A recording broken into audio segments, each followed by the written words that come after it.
All right, good morning. I'm so tired. I literally just woke up. So we're going to go and get the iPhone SE from Best Buy right now. It's about 9 something right now, and Best Buy opens at 10. So let's get dressed and head on over. All right, see you guys there. You'll be surprised how weird it is to put your watch on while you're holding a camera. Let's go. Oh wait, can't forget that chapstick.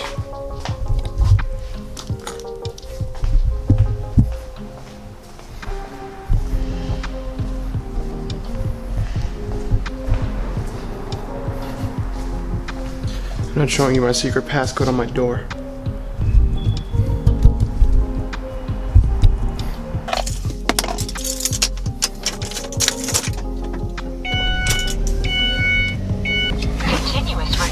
Will now start.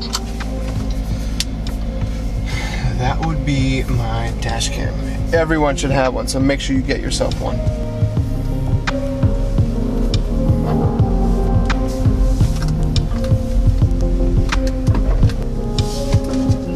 Now it's bright.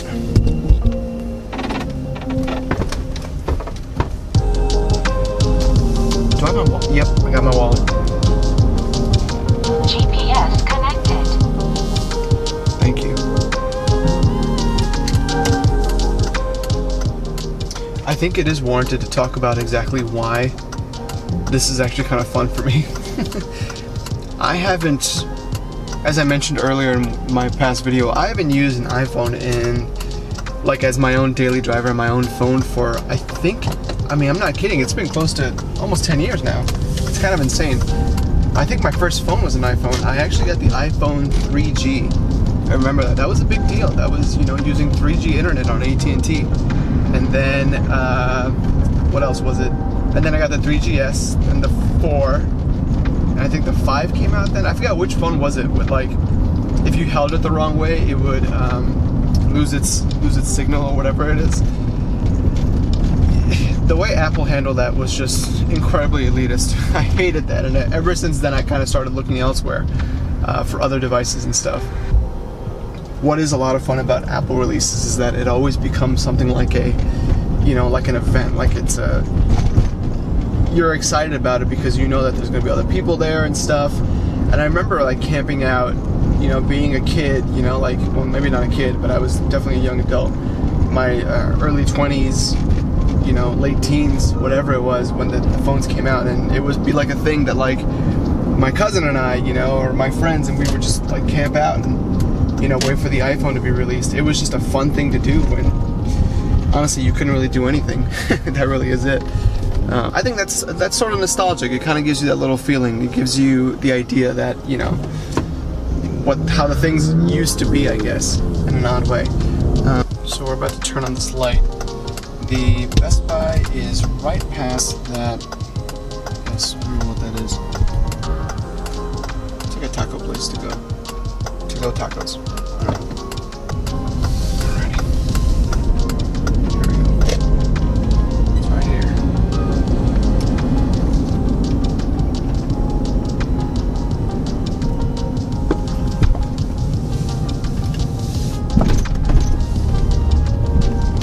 There's the bastard. Where's everyone?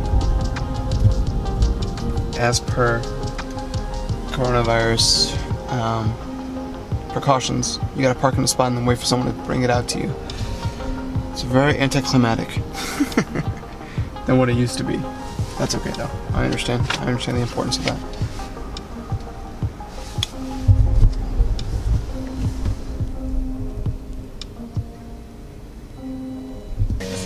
Sure. I don't want to touch it with my bird. No worries. Alright. I got your phone. I'm going to bring her in, okay? Great, thank you very much. Do you need any accessories for it too, or you're good? No, it was just the phone itself. Yeah, thank you. Are the accessories free $99? Probably not. I think I see our boy bringing it over right now. Oh boy. Sweet. There you Thanks go, so man. much, Have a good man. one. Appreciate it. Thank you so much. Boom. I dig it. I'm excited. Let's go home.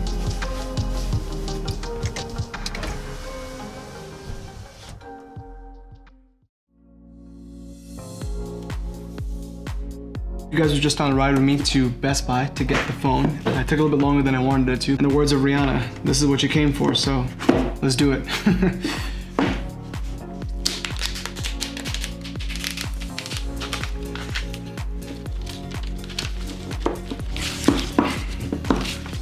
I will say, of all the things you can fault Apple for, they're meticulous with their wrapping.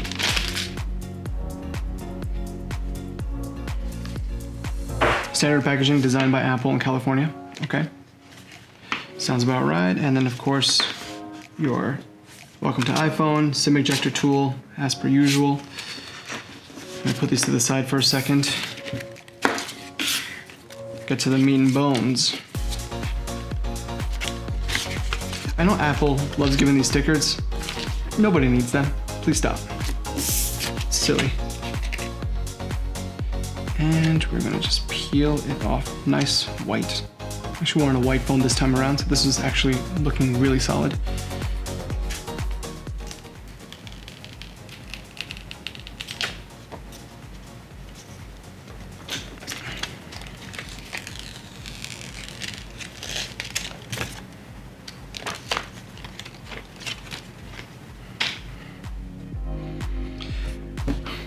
There it is. There's the phone in all its glory. Let me just put it aside for just a little bit, just for 1 second, while we look at what we got in here. So Apple is including the, I believe there's a lightning port. Yep, lightning port headphones, which is nice. I mean, it's nice to see that it's still, at the very least, they're recognizing the fact that people still want to listen to music and they don't want to immediately purchase their AirPods, thankfully. And they're still bundling headphones. That's nice. It's nice of them to do that, but some of you will look at this and say, well, they were always doing that. Well, companies are running away from the idea of bundling their phones with stuff like this. Of course, yeah, I think you have the lightning cable. I believe that's correct. I'll be so happy when the day comes that Apple is finally using USB Type-C on their iPhones. But lightning cable is nice. I'm not trying to hate. You got the headphones. And of course, your regular, I believe, 5-watt charger. It would be really, really nice if I'm gonna say Android, if Apple starts putting in 18-watt chargers for fast charging on their device. I mean, you could simply buy a brick on Amazon or any other website that will give you fast charging, but it's just one of those things where certain things that come standard, you have to pay optional for it with Apple, and that's really frustrating. Sorry, Mr. Chow. Let's turn the phone on for the first time. I will say, just a quick initial first impressions. It feels nice in the hands, and I believe that it feels nicer than the Pixel 3a. I believe it's. I mean, obviously it's a beautiful glass front, and of course there is I believe it's a glass back as well. I understand the circumstances of having a glass front and back and what that can mean when you drop your phone. It sucks. There's no doubt about it. But when it comes to feeling premium and giving you the feel of a phone that's looks like it has some money behind it, there really is very little comparison. If we could just be honest going forward, I mean, this is very, very nostalgic. I mean, this is what, the iPhone 8, so it was something like 3 or 4 years ago, something of that sort. I don't remember exactly how many years at this point, but this design is nostalgic. It is a decent sized, phone. I'm actually a little bit shocked that yes, it is smaller than the Pixel 3a, and the screen is smaller, but it isn't so small that it's frustrating to look at. That certainly is part of it. That's an important thing to mention, because I think when I was going into this and I was thinking about the iPhone SE, I kept on thinking about the first SE that was released, and that one was small. It was in the body of an iPhone 5, so that was much smaller, and this is, fortunately, it does not feel as small, so this is nice. I do like the fact that Apple has done this very nice, clean design. It's just an Apple logo with of course, your camera and then your flash. Of course, there's no proximity sensor or depth sensor in the back because this is the SE more budget model. But I like the fact that Apple has done away with all of its little, Apple text and all that stuff, the FTC or FCC, whatever it is that's on the back there. I don't remember exactly what it is. It's a much cleaner design, much cleaner logo, and of course, it's got fingerprints, but it is what it is. So this is, you know, the quick start is nice, you know, where you can bring in your, if you already have an iPhone or another device and you wanted to sync it, you could do that, but I'm just gonna set it up manually. All right, now it's saying it's gonna take a few minutes to activate the iPhone. So a couple of things I'm gonna first do. I'm not gonna just throw my SIM card in here right away and start accepting calls and all that stuff. What I wanna do is I wanna get all the apps that I use on my Android device and then make sure that they work. Once everything is synced up, then I will throw my SIM card back in and we'll go from there. I think that's the best case scenario. Anyways, guys, I'm going to obviously get all my apps backed up. I'm gonna sync everything. I'm gonna start using the device and I will be back with my full review of the unit. I'm excited to use this device. I haven't used an iPhone in a very long time as my daily driver. I don't know how long I'm gonna last. I'm sort of terrified at this moment, if I can be honest. But we'll see how it goes. I think that this should be fun, if nothing else. Anyways, guys, thank you guys so much for watching. I do appreciate it, and catch you guys in the next one.